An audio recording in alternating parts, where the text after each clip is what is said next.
Cambridge IELTS 2 by the University of Cambridge Local Examination Syndicate. Published by Cambridge University Press, 2000. This recording is copyright. Cassette 1, Side 1. Test 1. You will hear a number of different recordings and you will have to answer questions on what you hear. There will be time for you to read the instructions and questions, and you will have a chance to check your work. All the recordings will be played once only. The test is in 4 sections. Write all your answers in the listening question booklet. At the end of the test, you will be given 10 minutes to transfer your answers to an answer sheet. Now turn to Section 1.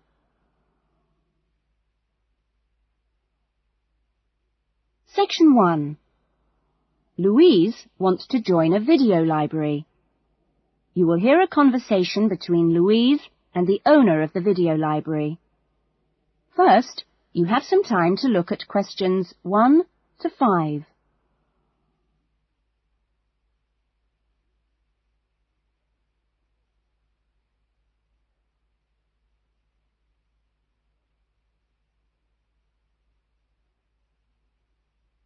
You will see that there is an example that has been done for you.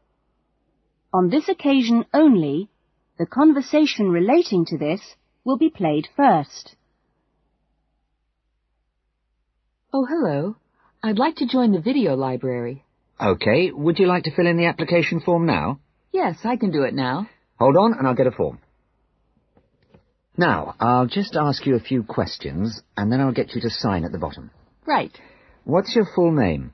Louise Cynthia Jones. Jones. Yes, that's right.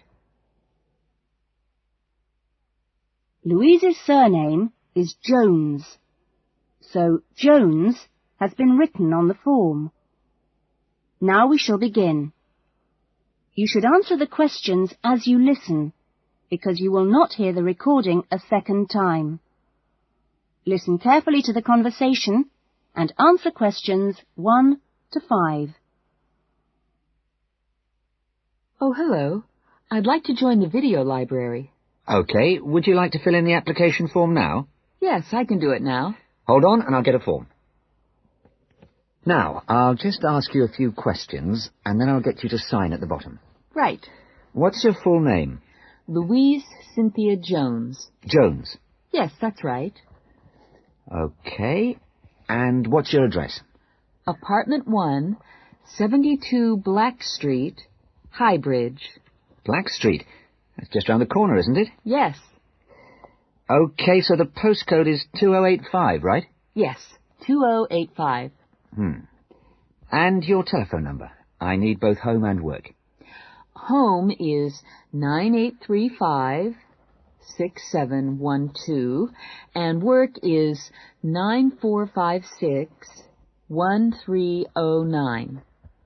Do you need any ID or anything like that? Yes, we need your driver's license number. That is, if you have one. Yes, I know it off by heart. It's an easy one. 2020BD. Do you need to see it? Yes, I'm afraid I do. Here. Right, thanks. And could you tell me your date of birth, please? 25 July, 1977. That's the most important part out of the way, but could I just ask you a few questions for a survey we're conducting? Okay. Before the conversation continues, you have some time to look at questions 6 to 10.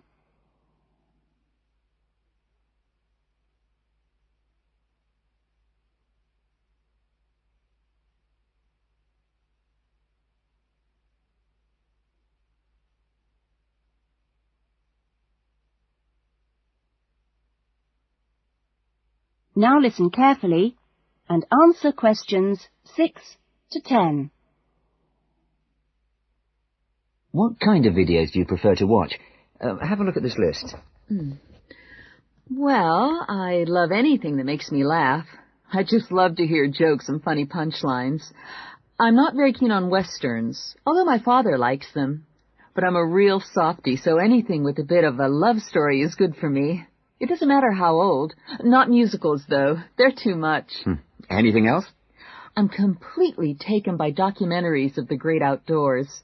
You know the sort. Animals, plants, and faraway places. I saw a wonderful one on dolphins last week. It was amazing. Now, I think that's all from me, except I need you to sign here on the line. Here's a pen. Oh, and I nearly forgot, the membership fee. $25 refundable if you leave the library for any reason. There you are. And do I sign here? Yes, that's it. You can borrow videos now if you like, but your card won't be ready until next week. You can come and pick it up when you bring your first videos back. That is, if you want to take some now. Yes, I'd like to. I'll have a look around. Fine. That is the end of section 1. You will now have half a minute to check your answers.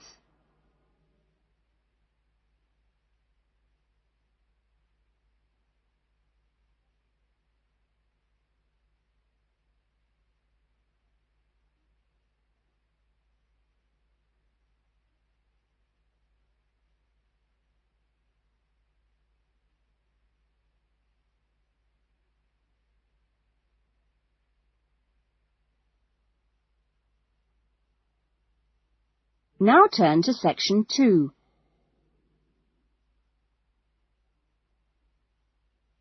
Section 2. You will hear a radio interview about an expedition across the Atura Mountains. First, you have some time to look at questions 11 to 15.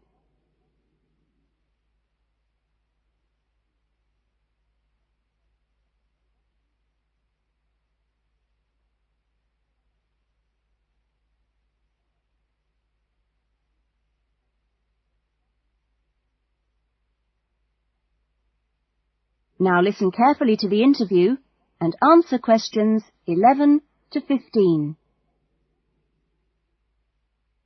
A dream came true in 1995 when, over 96 days of the spring and summer, an expedition of 4 men undertook what they believed to have been the first and only complete end-to-end crossing of Morocco's Atura Mountains. I talked to Charles Owen, the leader of the expedition group, about the trip. Charles, how much planning went on beforehand? Well, as you know, I run these walking trips across the mountains for tourists, and over the years I've collected maps and other data to prepare what I call a route book for this trip. And this book basically shows the route across the mountains that we took. You actually broke records while you were out there, didn't you?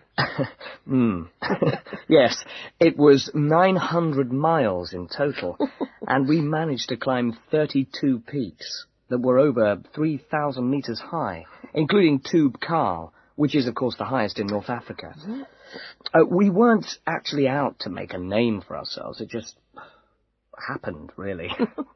What was the weather like? Oh, it got us right from day one, and we were pretty taken aback, really, to find that it rained on quite a number of days. And so we were forced to start replanning our route almost from the outset. One of the obvious problems is the heavy snow which blocks the mountain passes, so you have to make considerable detours. When we were on the way to Imilchil, for example, the snow forced us into a northern bypass, which was new to us. But anyway, either way, we would have been rewarded because, well, we fell upon amazing high meadows, huge gorges, and wonderful snow-capped mountains. The scenery was as fine as any we saw on the trip, and that was how it was every time. Having to take another pass was never a disappointment.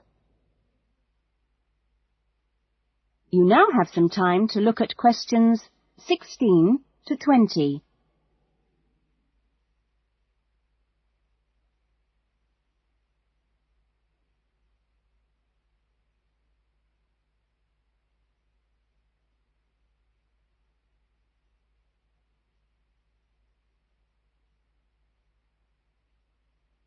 Now listen to the rest of the interview and answer questions 16 to 20. It was in many ways a social trip, wasn't it? Yes, yes.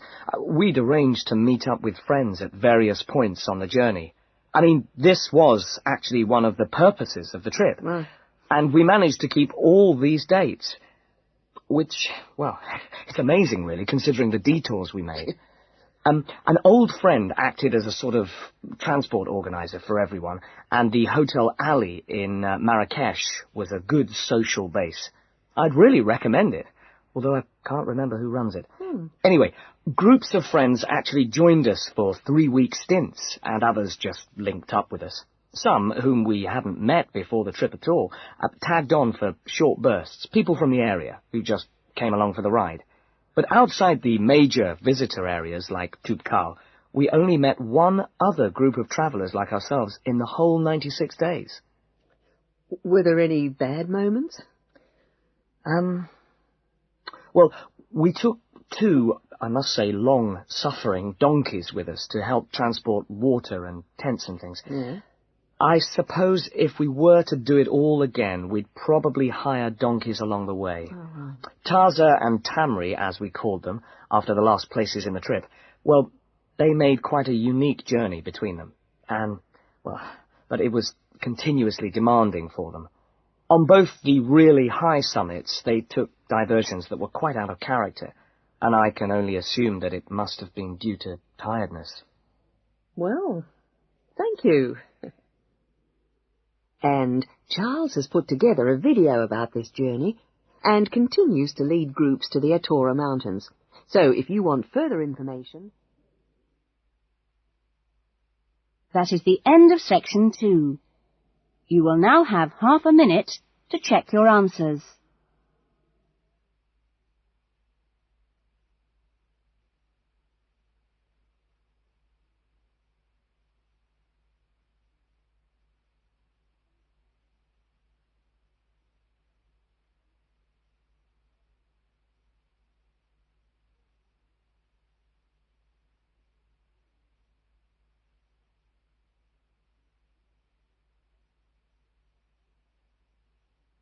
Now turn to section 3.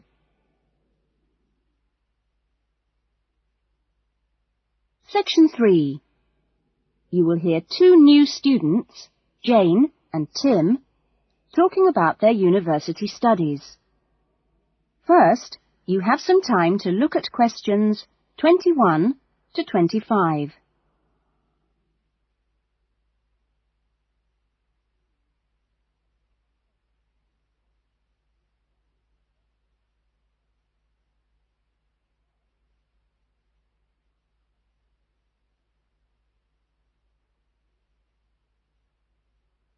Now listen carefully to the discussion and answer questions 21 to 25. Hi, Tim. Jane. How are you? Fine. I've been wondering when I'd run into you. Have you been here long? I arrived yesterday, on Sunday. How about you? I got here a few days ago, on Saturday. No, wait a minute. What's today? Sorry, Friday, not Saturday. But we didn't have to be here till today. Yes, I know. But I wanted to get my things moved into my room and just take a look around. So, did you decide to do English in the end? No, I changed my mind and opted for history instead. Ah. And you're doing biology, if I remember correctly. Yes, although to start with, I couldn't decide between that and geography. How much reading have you got? I was given an amazingly long list of books to read. See? Wow, it does look pretty long. Well, I counted 57. I could hardly believe it. What's your list like? Well, it's not as long as yours, but it's still pretty big. There are 43. I don't know how I'm going to get through them all. Well, you don't have to read them all this week. You just have to stay ahead of the lectures and seminars. Have you got your class schedule yet? Yep, it came with a reading list. When's your first lecture? Tuesday. How about you? The day after. It's my busiest day. I've got 2 lectures in the morning and 1 in the afternoon. Before the discussion continues, you have some time to look at questions 26 to 30.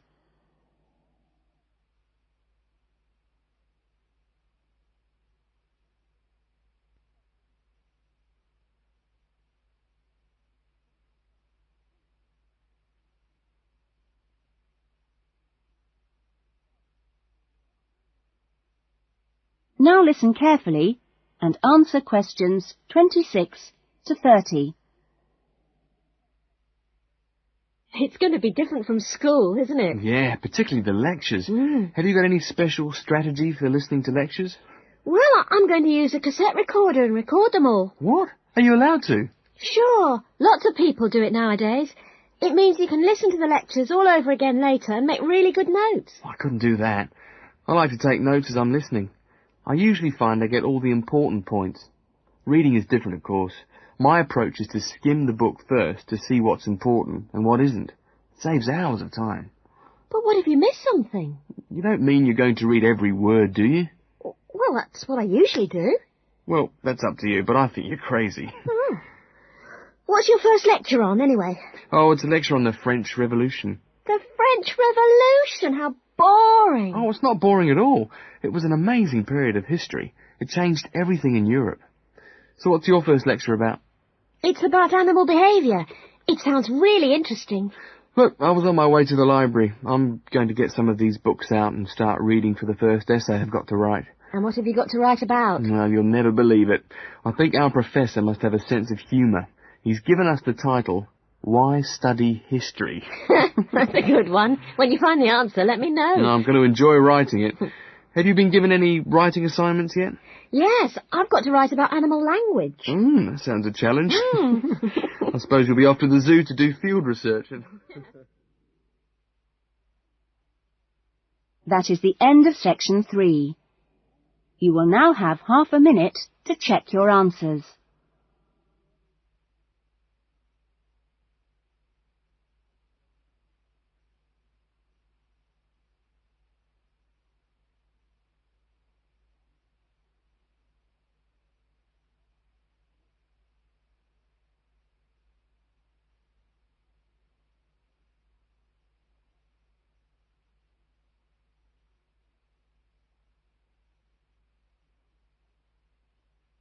Now turn to section 4.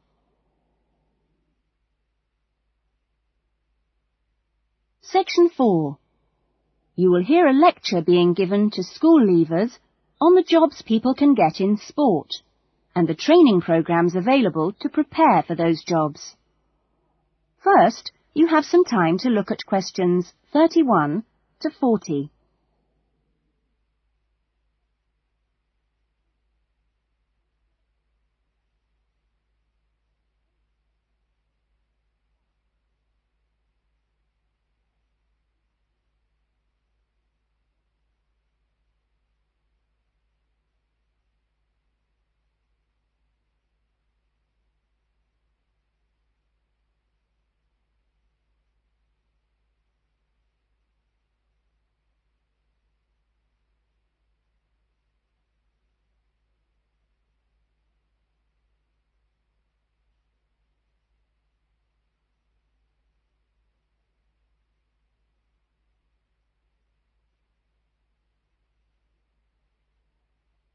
Now listen carefully to the lecture and answer questions 31 to 40. Welcome to Further Education Information Week. This is the Physical Education Faculty session, and I'm the head of the faculty. During the course of this morning, we hope to give you a clear idea of what we offer in our training programs, and we will look at the types of courses and the entry requirements, if any, for those courses. Some of these courses are open to school leavers, but for some, you need previous qualifications or relevant successful employment. So, firstly, the Physical Fitness Instructors course is offered as a 6-month certificate course, which includes an important component of personal fitness, but there are no specific entry requirements. For sports administrators, we provide a 4-month certificate course, but you should be aware that this is designed for those who are in employment. This employment must be current and related to sports administration.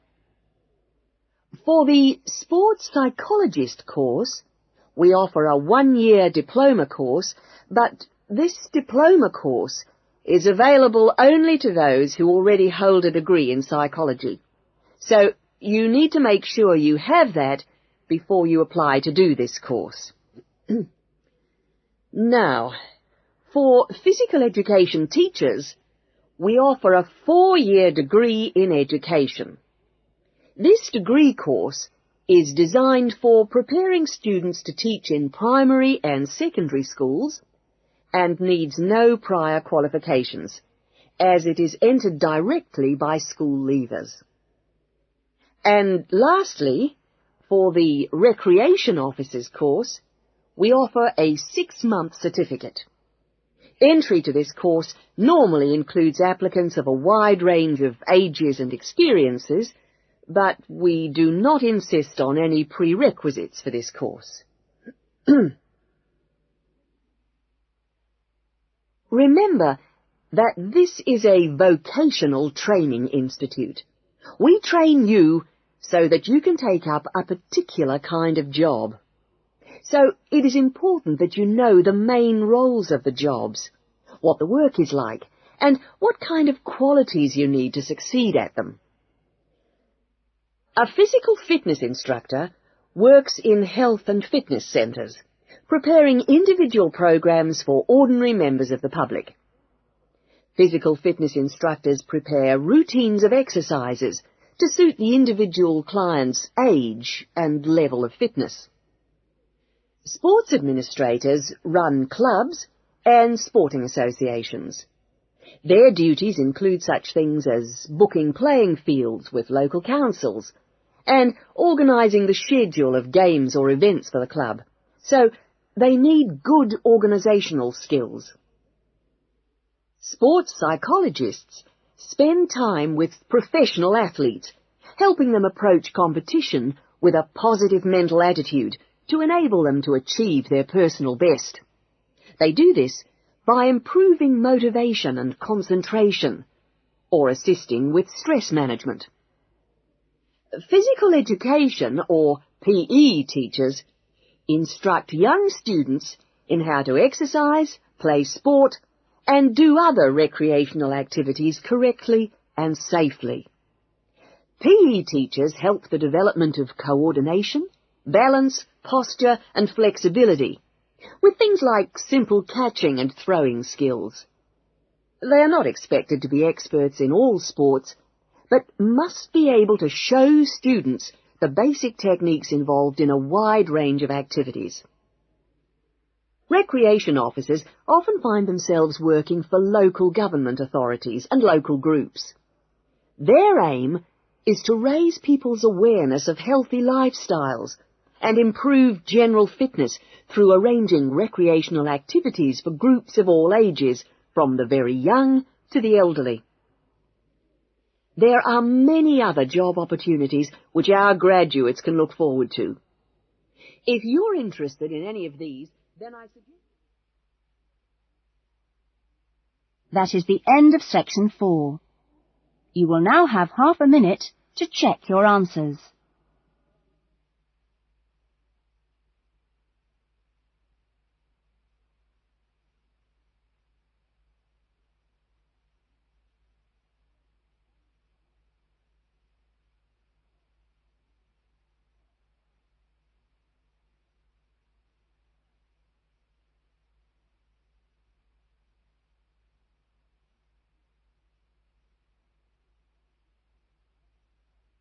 That is the end of the listening test. In the IELTS test, you would now have 10 minutes to transfer your answers to the listening answer sheet.